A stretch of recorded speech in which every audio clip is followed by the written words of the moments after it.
Welcome to the Church Security Answer Man video blog, where it's all about ministry safety, security, and making a difference for people. And now, your host, a former law enforcement officer, criminal justice trainer, and security expert, Captain Joe Puckett.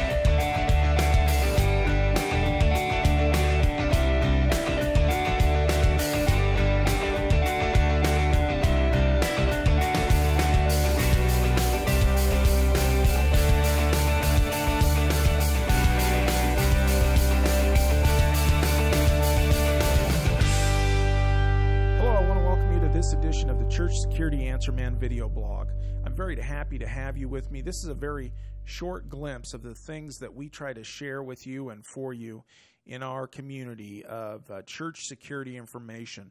That stuff's available for you in video form, audio form, written form, and other challenging things to help you think about processes in your ministry. Those things are all available at churchsecurityanswerman.com. Today I want to discuss with you suspicious people.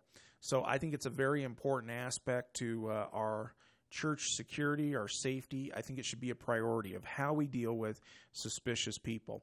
Some of us might call them DLRs or don't look rights. I've heard some of those terms. Anything that raises a flag for you, it seems suspicious, person doesn't seem to be acting right, those kind of folks can turn into problems. They may become an issue within your service or within your ministry. Are they there to evaluate your security measures? Are they there to look for your weaknesses? Predators, thieves, those kind of folks do that. They evaluate what can they do. Sometimes they're reacting in a quick manner, in a crisis mode. They've got to have what they need to have right now. But other times they're evaluating. They're looking at what are your weaknesses. So is that what makes them suspicious, or is it something else? Are you not sure what it is? Suspicious people, I think that at a minimum, if they don't seem right, we should have people that are trained to meet and greet them right away and begin discussion with them so we can see what are their thought processes, how's their communication, are they having a bad mental health day? Do things just continue to not seem right with them? So do we need to intervene and maybe a couple of us sit and talk with them, give them some coffee, we still have to treat them right. We still have to be concerned for people and respect them, but we don't want them to go into a service and interfere with that service or cause harm to people within that service if that is the issue. If it doesn't look right to you, you have to judge why does it not look right. So that's concerning to me though. So we should be intentionally greeting them. Hopefully we have some people trained in good communication that can do that. If you have enough of your security or usher staff that are trained that can handle safety issues, but also handle some good communication. But we're meeting them, we're greeting them, we're talking to them, and trying to evaluate the situation. So it's very important for us to be looking for these folks too, I believe, out in the parking lots, the exterior areas, people as they're entering. If it doesn't look right, we should be stopping and talking with them. If they should happen to get by us, what should we do? If they happen to get in and somebody comes to us and says that person was really weird for whatever reason or saying weird things to themselves, and they happen to get by us and get into the service, what should we do? I challenge you with that, to think about that. What kind of things should we do in dealing with this suspicious person at our church facility? If they go up front, they sit up front in front of the pastor, maybe they're just there to get the message. Maybe they're there to get the words from the pastor, but they may be there for something else, to interrupt or do some sort of harm to someone, as I mentioned earlier. So do you send someone down to sit near them where you can observe them? I think that's very important. Once somebody gets on your radar being suspicious, again, we're going to be fair. We're not going to be disrespectful to them, but we have to be prepared.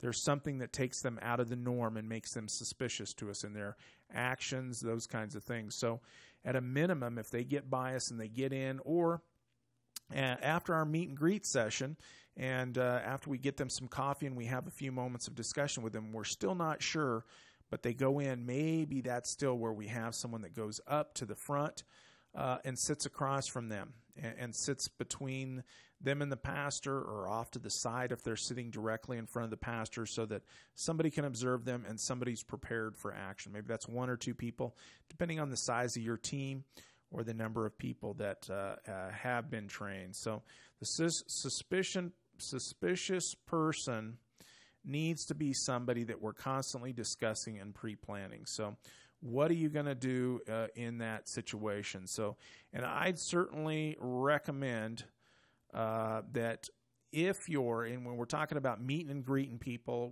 we can talk about it as assertive readiness or assertive communication, that we go up and talk to them. But basically, we're going up and meeting and greeting them. So the one thing, a side note in this, is we have a quick discussion about it. The side note is dealing with these folks. Let's say you have a security team. Maybe even your security team's identified by some nice bright colored polo shirts that say campus safety or something like that on them. Or they're identified. They have the little communication devices in their ears. Whatever it is, if they're identified or easily identified as security, I would recommend that if you're assigning people to look for suspicious people coming in from the parking lot or coming in through the front doors, and those people are also meeting and greeting these people intentionally or being a bit assertive in communication and contacting them, that those folks are not readily identified as security. So certainly as we're challenging people, we don't want to offend.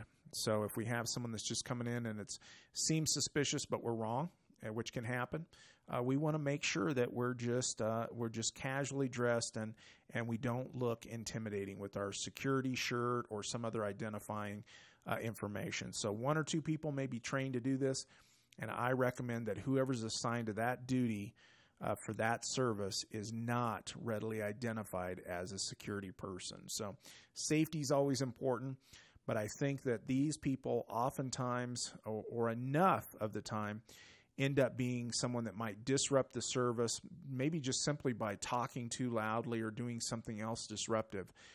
I think that we have to be watching for the suspicious person, the person that doesn't look right, and we have to be mindful, professional, sensitive, but we have to address and deal with these folks and make sure that we're staying on top of them or tracking them as we're respectful as they enter our services. And maybe at times we're trying to pull them off to the side and counsel them and discuss things with them so that we can see if there's more of an issue. But we have to address the suspicious person in the protection of our people and our services. Thank you for joining me. I am very happy that you've taken a moment to look at one of our very quick video blogs. These are meant for pre-planning, for quick thoughts. We have a lot more information for you at churchsecurityanswerman.com. I hope you'll join me there 24 hours a day. It's available to you. And I hope you'll join me on our next video blog session.